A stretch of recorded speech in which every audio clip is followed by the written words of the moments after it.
Assalamualaikum warahmatullahi wabarakatuh. Mohon izin melaporkan komandan pagi ini kami dari jajaran Polres Aceh Timur bersama-sama dengan personil Resimen 1 Kedung Halang Brimob Polri berada di Gampong Jawa, Kecamatan Idi Rayeuk, Kabupaten Aceh Timur. Di lokasi ini dapat kami laporkan kami telah mendirikan dapur umum untuk masyarakat yang masih berada di tempat pengungsian. Saat ini jumlah masyarakat yang masih berada di pengungsian lebih kurang berjumlah 34 kakak dengan jumlah jiwa 139 orang. Semoga dengan bantuan dapur ini dapat mengurangi beban yang dirasakan oleh masyarakat. Assalamualaikum warahmatullahi wabarakatuh. Waalaikumsalam warahmatullahi wabarakatuh.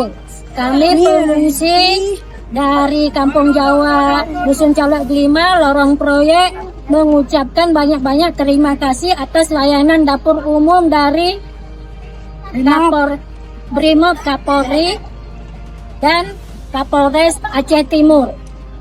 Dengan layanan ini banyak-banyak membantu kami dan mengurangi beban kami. Terima kasih banyak-banyak. Assalamualaikum warahmatullahi wabarakatuh.